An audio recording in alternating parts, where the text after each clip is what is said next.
Kita semua adalah termasuk di antara makhluk yang tidak bisa hidup sendirian.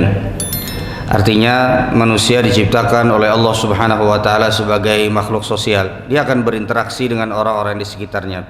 Tidak mungkin ada orang yang tidak memerlukan kepada orang lain. Dan di antara bentuk interaksi yang diatur di dalam Islam adalah bagaimana kita mencari keberkahan dari berjual beli. Nabi SAW menyebutkan bahwa kata Nabi SAW, in bayyana wa sadaqa burika fi bai'ihima. Kalau seorang penjual, seorang pembeli itu mereka jujur dalam perniagaan mereka, maka Allah Subhanahu wa taala akan memberkahi perniagaan mereka dan apa yang dihasilkan darinya. Jadi yang paling dicari dari perniagaan, dari jual beli, baik kita sebagai penjual, sebagai pedagang ataupun juga sebagai pembeli. Karena kita meskipun tidak berprofesi sebagai seorang pedagang, kita pasti akan membeli. Jadi tidak mungkin terlepas dari jual beli. Nah, yang dicari itu adalah keberkahannya.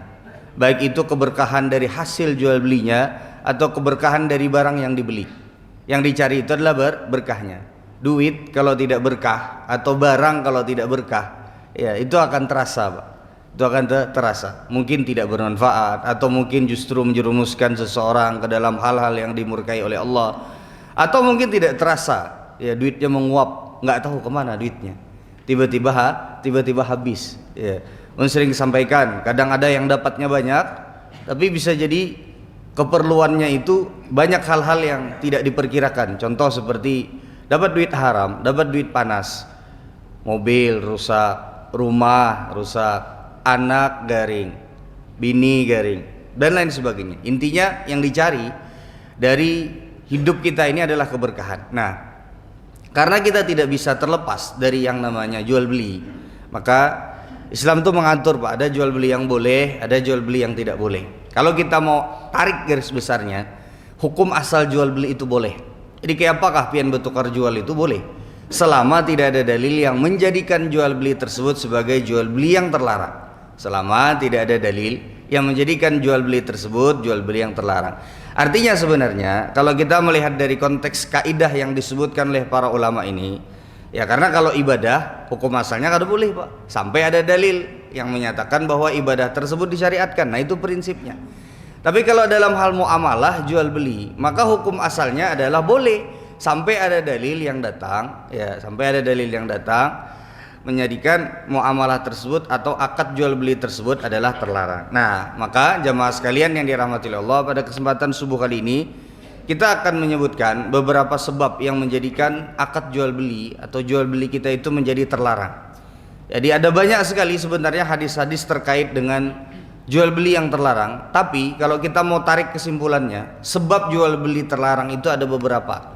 Satu diantaranya, jadi kalau kita sudah menemukan ini dalam jual beli kita, maka ketahuilah jual beli tersebut tidak akan diberkahi oleh Allah. Bahkan ada yang sampai jual belinya itu tidak sah. Nah, ada beberapa yang disebutkan oleh para ulama. Yang pertama adalah jual beli, ya, yang mengandung kezaliman di dalamnya. Itu terlarang, Pak. Jadi jual beli yang mengandung kezaliman di dalamnya, terlepas dari apakah jual belinya sah ataukah tidak, tapi semua jual beli yang ada kezaliman di dalamnya itu terlarang dan bisa menghilangkan keberkahan. Ulun beri contoh, Nabi SAW menyebutkan tidak boleh seseorang itu membeli di atas pembelian saudara sesama muslimnya. Juga tidak boleh seseorang itu menjual di atas penjualan sesama saudara muslimnya. Memberi contoh, misalnya kita sudah membeli barang, kemudian sudah duitnya diserahkan, tiba-tiba ada datang pembeli lain, aku jagin nukarinya nah. Kemudian setelah itu dia tawar dengan harga yang lebih tinggi kepada si penjual. Ya, kemudian kata penjual, "Kada jadikin lah. Aku jual kepada yang membeli lebih mahal." Ini namanya jual beli di atas penjualan sesama saudara muslim. Karena di situ ada kezaliman. Lah, orang tadi sudah terjadi akadnya.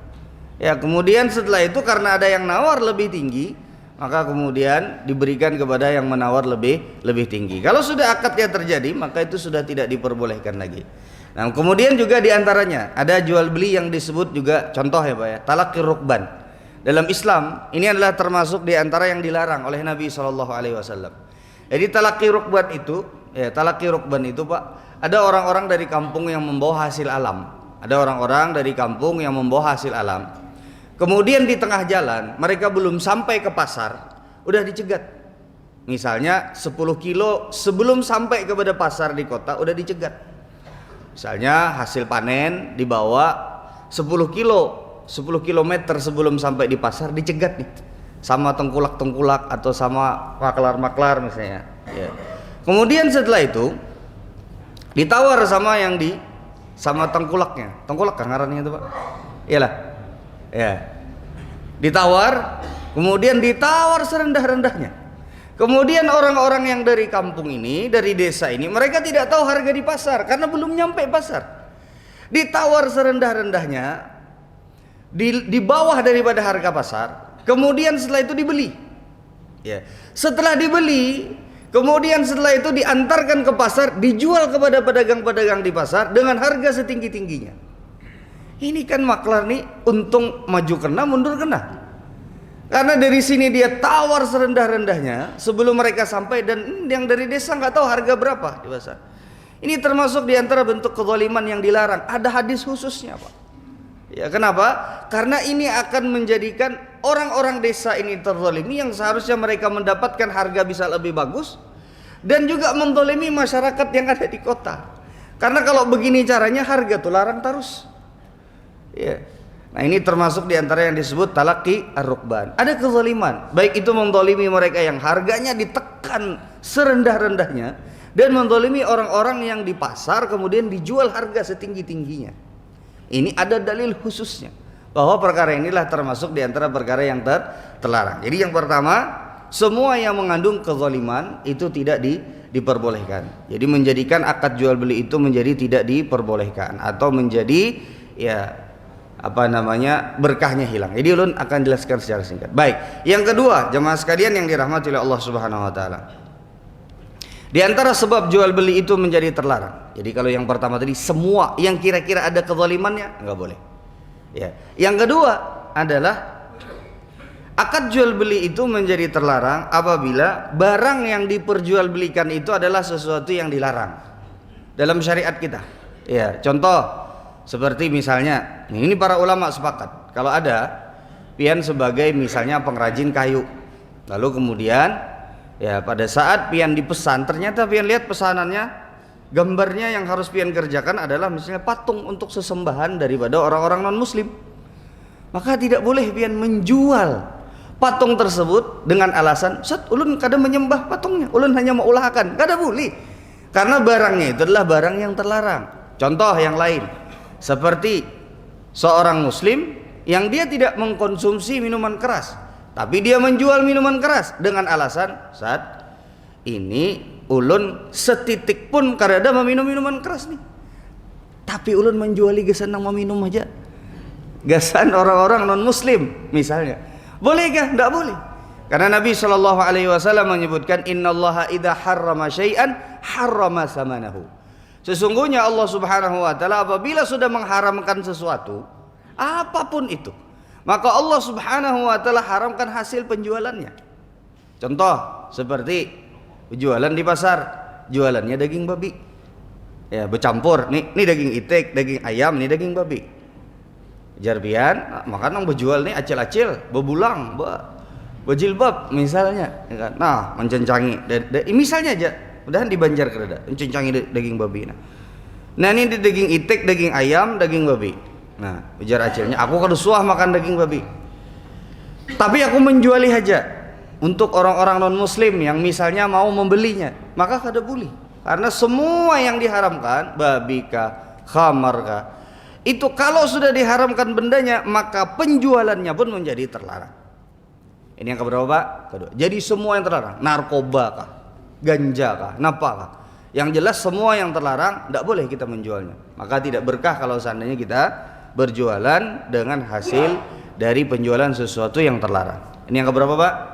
Dua. Sekarang yang ketiga, ya, di antara yang bisa menyebabkan sebuah jual beli itu menjadi terlarang, ya, adanya yang disebut dengan najas. Ya, najas ini Nabi SAW, para sahabat Nabi SAW menyebutkan bahwa Nabi SAW melarang jual beli yang ada najasnya, Najas ini lain najis Pak, tapi najas. Apa yang dimaksud dengan najas? Ada beberapa gambaran yang disebutkan oleh para ulama terkait dengan najas. Di antara gambarannya yang paling sering disebutkan oleh para ulama, ada orang berjualan. Anggap yang berjualan ini si penjual, ada pembeli. Tapi si penjual ini dia sudah bersepakat dengan temannya. Bersepakat dengan temannya, kalau ada yang datang beparak anak onokari, ikam menawar daganganku ini dengan harga yang tinggi. Misalnya, ulun datang ke pasar, ada penjual. Jadi jualan berapa harga tisu nih? Berapa harga tisu? Ujar penjualnya 15.000 ya, atau misalnya 20.000 ya. Lalu kemudian ulun nih anak menawar dalam hati karena harga pasar itu tidak segitu. Datanglah orang ketiga tadi. Lalu kemudian dia bilang, ini tisu nih bagus benar, langka ini nah. Ini mun aku, wah nih Jepang 25.000. Ulun tergentar jadinya. Nang hendak menawar tadi, asal merasa kelarangan tadi, lalu kemudian merasa ada nang hendak menawar, wah nih menukari 25.000, ya. Karena jadi ulun menawar. Daripada karena dapat tisunya nih nah, ulun tukari aja 20.000. Itu namanya najas Pak. Ini biasanya banyak di orang berjualan, kalau di Banjar orang berjualan kendaraan, berjualan mobil, ya kan? Kawannya sorangan nang datang. Jujur kada Pak? Kawannya sorangan nang datang. Nomor aku, wah ini bagus benar kendaraan nih jar. Padahal ini catnya masih bening, mesinnya masih bagus. Harganya 10 juta misalnya kan. Lalu dia nonong bubuhan tadi. Aku waning ini 15 juta. Mun aku ini 15 juta, ya turun-turun 14 juta lah. Padahal harganya misalnya 7 juta. Ya, lalu kemudian ulun karena merasa tadi sudah gin, harus ditawar gin. Nih pindah bagus barangnya. Lalu kemudian ulun kasih harga 10 juta. Padahal misalnya harga pasarannya 7 juta. Nah, ini disebut najas, Pak, tidak boleh. Artinya sesuatu yang membuat orang ya membeli tanpa memperhitungkan. Ya, diantaranya ya kurang lebih gambarannya seperti itulah. Jadi seolah-olah seperti kita itu ya secara alam bawah sadar kita terpaksa untuk beli. Termasuk diantaranya, ini disebutkan oleh para ulama. Bentuk yang kontemporer itu adalah diantaranya iklan berlebihan. Itu termasuk najas Pak. Pian lihati aja. Iklan bubuhan skincare tuh nah. Iklan bubuhan skincare. Awalnya kulitnya coklat, hirang, misalnya hitam misalnya. Habis itu pakai skincare sebelum dan sesudahnya nih putih benar. Dasar orangnya putih. Atau misalnya memang diedit kameranya supaya misalnya mata tamu masih coklat kulitnya nih, misalnya seperti itu. Atau misalnya biar lihat aja iklan sampo. Sampo meluruskan rambut, dadah itu Pak, sampo meluruskan rambut. Biar pakai kita rambut misalnya keriting hendak supaya lurus. Ya begitu sudah dikasih oleh Allah Subhanahu wa taala. Ya kita syukuri. Tapi hendak lurus misalnya. Oke, ada sampo nih iklannya, orang memakai ini langsung lurus Ustaz. Pakai sampai habis 10 botol kada juga. Lurus. Itu namanya najas Pak. Dan ini tidak boleh. Jadi kalau kita beriklan itu nggak boleh berlebih-lebihan. Meskipun kita adalah seorang pedagang. Makanya dijelaskan kalau ada kekurangan kelebihannya itu dijelaskan. Tapi kalau iklannya sampai berlebih-lebihan, ya hampir rata-rata iklan di TV itu semuanya hampir rata-rata berlebih-lebihan. Itulah yang disebut dengan najas. Nah, mohon maaf Pak, yang paling parah biasanya itu malah yang tanpa ada alam bawah sadar kita nih kayak kada sadar itu. Coba lihat iklan bubuhan rokok tuh. Wah, orangnya gagah di poster-poster berpetualang. Ini kada ada manu rokoknya. Itulah kenapa orang-orang modal kayak mun isap rokok modal kayak gagah benar kada gitu Bang. Itu najas. Pian didustainya. Tetap Pak mun pian awak kurus juga pian. Kada awak. Itu namanya najas. Kita ini banyak korban iklan najas itu kita banyak. Ya. Jadi hati-hati Pak. Jadi hati-hati. Yang keberapa Pak? Jadi kalau ngiklankan barang jangan berlebih-lebihan. Meskipun pian adalah seorang pedagang. Baik. Ini yang keberapa? Ketiga apa keempat? Sekarang ketiga. Yang pertama tadi apa? Ada zalimnya, kedua bendanya haram, yang ketiga adalah adanya najas. Baik. Yang keempat. Di antaranya sebab jual beli itu menjadi terlarang adalah karena dia terdapat di dalamnya gharar. Gharar itu artinya ketidakjelasan. Ya, gharar artinya ketidakjelasan. Jadi bisa jadi boncos, bisa jadi misalnya untungnya untung besar. Di antara bentuk gharar itu contohnya seperti misalnya yang seolah seperti ada semacam perjudian, ya, ada semacam perjudian. Ada ketidakjelasan. Memberi contoh, misalnya pian nukar tiket di pasar malam untuk menimbai panah. Kalau pian kena panah yang mana, ya kalau kenanya misalnya kalau kenanya misalnya handphone, dapat handphone. Tiketnya biasanya 20.000, ya.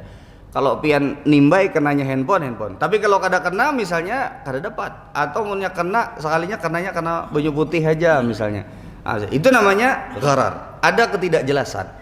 Itu tidak boleh, Pak. Jadi gharar itu, ketidakjelasan itu, baik ketidakjelasan barang apa yang didapatkan ataupun juga ketidakjelasan harganya berapa. Ulun beri contoh, misalnya seperti ada di dalam biasa kekanakan ini tuh ada namanya mystery box. Mystery box tuh bubuhannya tuh dari 10 kotak yang tidak tahu isinya itu apa, ada 1 biji handphone misalnya. Dengan harga handphonenya itu misalnya harganya 10 juta. Lalu kemudian 1 biji kotak itu dibeli dengan harga 1 juta. Kalau dapat handphonenya untung 9 juta. Tapi kalau kada dapat, karena tidak tahu kotaknya juga kotak yang mana. Kalau tidak dapat, bisa dalamnya Indomie, bisa dalamnya pensil, bisa pensil harga 1 juta kayak Pak, atau bisa Indomie berapa bungkus saja harganya bisa 1 juta. Itu namanya misteri. Tidak jelas, seperti membeli kucing di dalam karung. Itu Pak ya, kurang lebih. Jadi kalau ada yang seperti itu, terakhir ada seperti ini. Lu pernah ditanya, mungkin kurang lebih sepekan yang lalu, ditanya, Ustaz gimana nih hukumnya? Jadi ada rumah makan, lu enggak tahu rumah makannya apakah di Banjar atau di luar, lu enggak tahu. Ada rumah makan yang mereka bikin sayembara seperti ini. Kalau bisa menghabiskan dalam setengah jam 6 mangkok apa 7 mangkok gitu loh, ya, maka gratis. Tapi kalau seandainya tidak bisa, bayar. Ini kan tidak jelas. Nggak boleh ini akadnya. Kenapa? Karena ada ketidakjelasan. Ayo bayangkan pian amunnya misalnya, ya, pada saat 2 mangkok sakit parut. Sakit parut nih, 2 mangkok pian sudah sakit parut. Lalu kemudian kada habis, bayar pian 6 mangkoknya. Ya. Tapi kalau seandainya misalnya habis pian bisa menghabiskan, kada bayar. Artinya ada ketidakjelasan. Maka dalam Islam segala sesuatu jual beli itu harus jelas, baik itu harganya ataupun juga barangnya apa nang ditukar tuh harus jelas. Nah, ini yang keberapa Pak? 4. Sekarang yang kelima. Di antara nah termasuk di antaranya gharar itu pala kalau pian misalnya yang mainan mengambil boneka di pinggir jalan, biasanya itu yang pakai mesin tuh, kalau pian masukin terus pian ngambil, ada boneka kah, ada apakah, misalnya kalau pian berhasil untuk mengambil dengan itu maka dapat, kalau tidak dapat ya berarti duit pian hilang. Nah itu termasuk dari yang disebut dengan gharar, adanya ketidakjelasan, dapatkah kadakah, ya itu masuk namanya gharar. Baik, kemudian yang sekarang berapa? 1, 2, 3, 4, 5. Sekarang yang kelima, di antara sebab jual beli itu menjadi terlarang adalah karena waktunya yang terlarang untuk berjual beli. Waktu yang terlarang berjual beli itu Pak, cuma satu Pak. Ya cuma satu. Yang paling disepakati oleh para ulama adalah setelah khotib naik ke atas mimbar. Itu kada boleh lagi berjual beli. Jadi kalau seandainya ada yang berjual beli, sementara dia wajib Jumat, maka berarti dia berdosa. Ya maka berarti dia berdosa. Contoh seperti ya ada orang yang pada saat khotib sudah naik ke atas mimbar kemudian berkhutbah, lalu kemudian dia masih mungkin beli pentol kah, ya kan banyak tuh. Ulun rancak melihat bila khotib di atas biasanya tuh kan kelihatan yang di luar-luar nih. Oh banyak masih mencucuk pentol tuh celemotan masih habang-habang untungnya. Itu Pak harus dikasih tahu bahwa jual beli itu pada saat sudah khotib di atas mimbar itu sudah nggak boleh lagi. Ya, sudah tidak boleh lagi. Nah, kemudian yang berikutnya mungkin poin ini perlu kita perinci bahwa kalau terpaksa itu boleh. Contoh seperti misalnya khatib di atas mimbar kemudian kesadakan. Ya, kesadakan. Tuh jangan dibiarkan khatib kesadakan tuh julungi banyu. Tapi banyunya di masjid kedada boleh. beli sebentar, misalnya takmirnya beli, nah itu dalam keadaan sangat terpaksa sekali. Atau misalnya yang berjual beli itu tidak wajib Jumat, contoh nang menukari bibinian, nang menjuali bibinian, karena tidak wajib Jumat maka jual belinya sah, tidak menjadi masalah. Atau misalnya yang menjuali bibinian, yang menukari ini lelakian tapi musafir, boleh. Jadi kalau asalkan tidak wajib Jumat maka dia boleh. Tapi kalau seandainya wajib Jumat maka tidak diperbolehkan. Baik. Kemudian yang berikutnya, ya, di antara yang menjadikan jual beli itu menjadi terlarang adalah tadi waktu, sekarang tempat. Ya, sekarang adalah tempat. Itu adalah di masjid. Dari sekian banyak hamparan bumi Allah ini, Pak, yang tidak diperbolehkan untuk kita berjual beli itu adalah di mana? Di masjid. Ya, sebuting tuh jadi masjid. Pian hendak di mana? Di taman, hendak di pasar tuh sudahnya dah, hendak di rumah, hendak ibaratkannya di manakah, di lapangan, di mana, silakan berjual beli. Tapi kalau sudah masuk ke dalam area masjid maka itu tidak diperbolehkan. Makanya ulun sering sampaikan, itu jual beli secara langsung ataupun secara tidak langsung. Secara langsung tuh kayak apa? Orangnya berdua di masjid. Atau secara tidak langsung jual beli online. Kadang-kadang kita merasa Pak, di masjid itu penjualnya di luar memang betul, tapi kita di masjid scroll Shopee kah, Tokopedia kah, kemudian setelah itu kita beli nih, check out, beli, transfer di masjid. Itu berarti jual beli di masjid, meskipun pihak penjualnya tidak di masjid, tapi kita pihak pembelinya di masjid. Artinya baik pembeli ataupun penjual tidak boleh ada di masjid. Nah, ini adalah yang keberapa, Pak?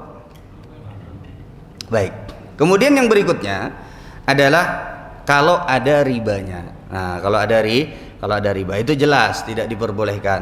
Nah, ini pembahasan riba ini panjang, tapi yang jelas segala sesuatu yang ada ribanya itu tidak diperbolehkan. Jadi kalau secara umum riba itu bisa kita kategorikan dua, Pak. Ada yang namanya riba dain, ada yang namanya ribal bai'. Riba dain itu adalah riba yang disebabkan karena hutang. Contoh seperti misalnya pian berhutang lawan ulun, lalu ujar ulun, nah, ikan bila hendak berhutang lawan aku 1.000.000 berarti membayarinya 1.100.000. Itu riba hutang. Ya, dan kurang lebih seperti itu. Adapun riba jual beli itu adalah kalau komoditi riba.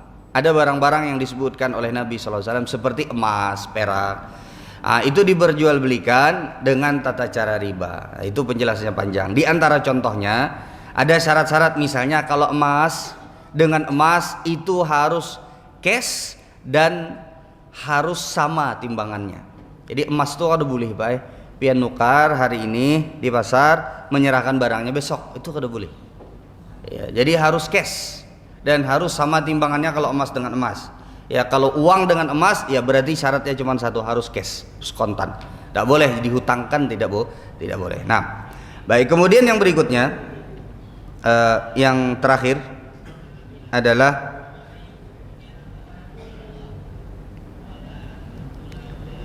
baik, yang terakhir adalah kalau seandainya jual beli tersebut menjadi wasilah kepada sesuatu yang diharamkan, Jadi kalau jual beli tersebut menyebabkan seseorang itu bisa terjerumus ke dalam sesuatu yang haram, maka berarti juga tidak diperbolehkan. Ulun beri contoh seperti misalnya pada saat pian berjual beli, datang orang untuk membeli misalnya apel di kebun pian dalam jumlah yang banyak, tapi dia kasih tahu kepada pian, Pak, saya beli apel ini untuk dijadikan sebagai bahan buat minuman keras. Berarti ini wasilah untuk menjadikan apel yang pian jual itu wasilah untuk dijadikan sebagai sesuatu yang diharamkan, maka berarti tidak boleh. Atau misalnya seperti tadi jual beli jasa, jasa tapi pian memperbaiki komputer di tempat di mana di situ dijadikan akad riba. Misalnya di tempat-tempat di situ terjadi akad riba, kemudian pian disuruh perbaiki komputernya. Pak, tolong servis komputer ini, data para pelanggan dan nasabah ini di sini semua, Pak. Wah, ini harus diperbaiki. Pian bisa memperbaiki. Tapi kalau pian perbaiki, maka riba akan berjalan, akan dimudahkan misalnya. Maka berarti itu wasilah. Meskipun pian tidak melakukan secara langsung akad ribanya, enggak, tapi karena jasa pian atau karena apa yang pian lakukan, riba menjadi lancar. Nah, maka hal-hal yang semacam ini, atau misalnya para ulama misalnya menyebutkan di antara contohnya, makanya di dalam pembahasan fikih ada jual beli senjata, parang kah, pedang kah, pisau kah, pada saat orang-orang sedang berperang. Biar tahu ada orang hendak berkelahi, nukar wadah pian parang, pian juali kah kada kah? Pian tahu orang ini hendak menyuduk orang, hendak menimpas orang. Aku nukar dulu lah parang, maka mata habang, nah lagi emosi, tapi sempat dia menukar parang dia. Orang jin kan mengambilnya menukar, sempat dia mengeluarkan duit. Pian juali kah kada kah? Hukum asalnya kada boleh. Ya kecuali kalau pian dipaksanya diambilnya misalnya. Nah itu lain kisah. Tapi kalau jual beli maka tidak diperbolehkan, karena ini wasilah kepada sesuatu yang diharamkan. Baik, jamaah sekalian yang dirahmati oleh Allah Subhanahu wa taala, ulun rasa ini yang bisa ulun sampaikan pada kesempatan kali ini. Kita tutup dengan doa kafaratul majlis. Subhanakallahumma wa bihamdika asyhadu an la ilaha illa anta astaghfiruka wa atubu ilaik. Assalamualaikum warahmatullahi wabarakatuh.